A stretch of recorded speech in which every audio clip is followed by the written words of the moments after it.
Okay, we're going to leave with the two complications that the cartoon asked me, regarding the GERD and the biliary reflux, right?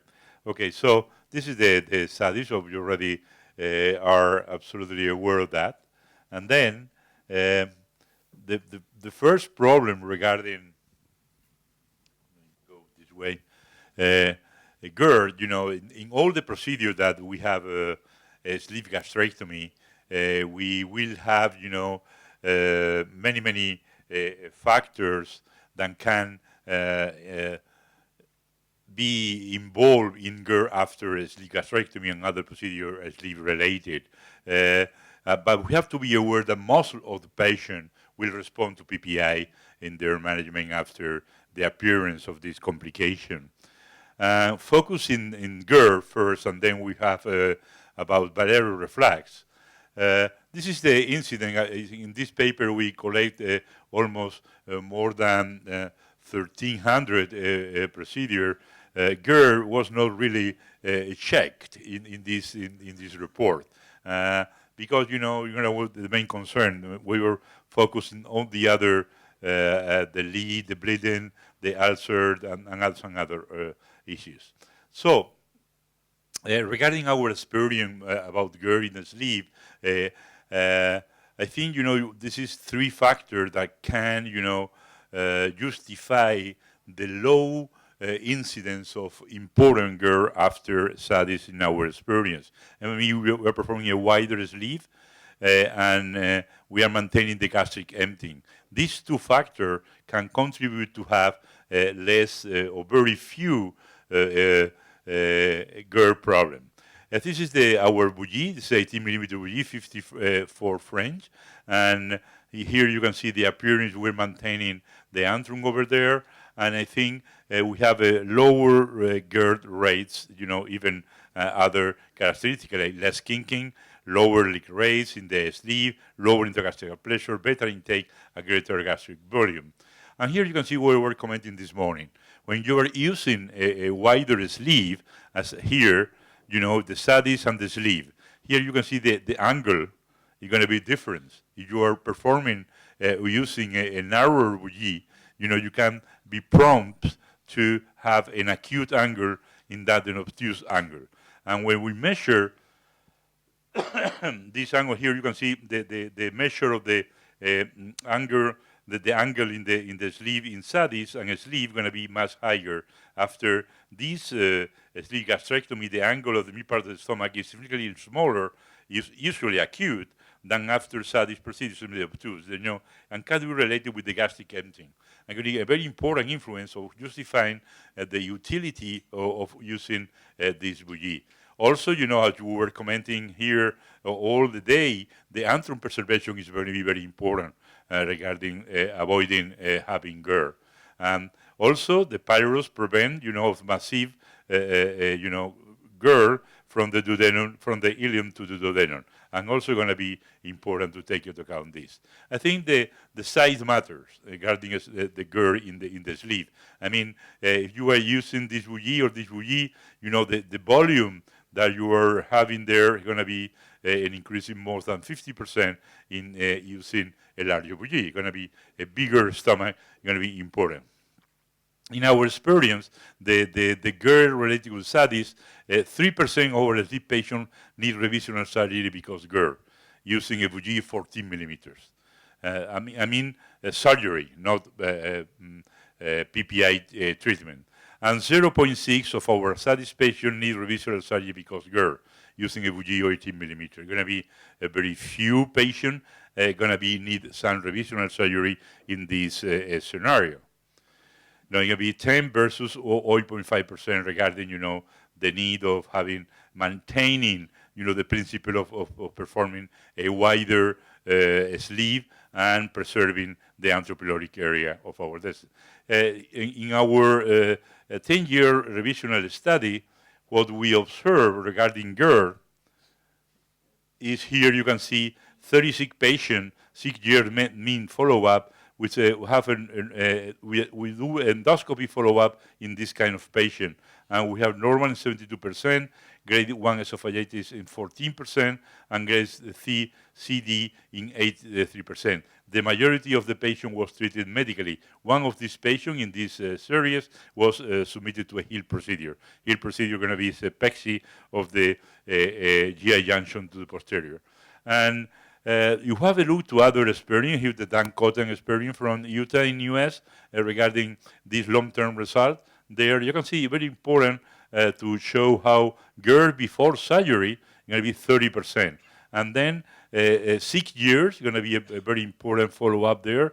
And 6 years going to be only 8.4% going to be worsening. The majority will improve or even have been solved. Of course, you know, this good result after ameliorating GERD is going to be the important weight loss that the patient had. You know, going to be most important parameter for controlling GERD is weight, losing weight. And then, you know, coming from this 30% to 80% of worsening. What to do if we have faced with a patient after study with important GERD, gastroesophageal GERD? As I said this morning, first PPI, second PPI, third PPI, and then PPI. But anyway, if we, you know, have the need of reoperate the patient, this is the different option we have. We can convert into the Roux-en-Y gastric bypass, in increasing a little bit the length of the biliopancreatic limb. You can do the heel gastropexy, you will do just now. We can do the Torres ligament repair, or we can do, you know, the Link's sphincter augmentation. Even more, we can do some more endoscopic approach. I mean, straight procedure, lower esophageal sphincter augmentation, and some other procedure. Our experience is going to be with this HEAL procedure, and you can see here, but for some of you that are not familiar with this procedure, here you can see, you know, how we perform this procedure. It's going to be after, this is the sleeve and the SADS patient, and then this is the two pad of the GI junction. This is the left, the right, and then you fix to the arcuatus ligament here. This is the crura of the patient, the crura down the crura. We use 3 stitches, the different color, because we have to tie it up at the end of the procedure, because on the other hand, you absolutely cannot do that. At the beginning, HEAL procedure it was launched for treating GERD, pathological GERD. And here you can see this is our 3, anterior, left anterior, left posterior, and then to the heel ligament. And theoretically, you know, the HEAL procedure was performed by intraoperative manometry. You're not going to be in terms of checking that. And then when we have these 3 stitches, 2 white and 1 green, we tied it up after ending the procedure. It is the final appearance. You know, have to be, it's like a pexy of the GI junction with those 2 esophageal pads to the arcuatus ligament. Of course, you know, sorry, it's going to be. Of course, you have to do when we are performing to operating at this patient, you have to dissect everything. You have to close the crura before doing, and then we, in this case, we are repairing the hiatal hernia and closing the crura with some biological mesh, absorbable mesh in this case. And then once we already did, we again do the same procedure, HEAL procedure, again taking care not only of the HEAL procedure, but also the crura repair. You can see the left hand of the GI junction, the posterior, the right hand, and then fixing to the arcuatus ligament. It's always the same, 3 stitches. We don't perform, you know, intraoperative manometry. It would be ideal, but, you know, in this way, we have some experience performing this procedure not only after SADS, but also concomitant with SADS in patient with GERD. But to do the HEAL procedure together with the SADS procedure is not convenient. You know, prefer, you know, to do afterward you need it, because it's going to be too complex in a very obese patient to do this dissection and to go down in this scenario. What about the other topic that Cartoon asked me, biliary reflux? Okay, the original duodenal switch, as we were commenting this morning, was designed for pyloric incompetence, but this is not the problem here. And conceptually, from the conceptual point of view, alkaline reflux gastritis is a recognized complication after operation of the stomach that distort or remove the pylorus. That is not the case, you know. It can also occur a consequent altered pyloric or duodenal function in patients who have not had gastric surgery. There is evidence that the resuscitation of duodenal juice into the stomach is associated with gastric mucosal damage. This is the concept of alkaline reflux gastritis. But in SADS technique, we are preserving the antropyloric pump and the function of the pylorus. It's going to be very rare to have that.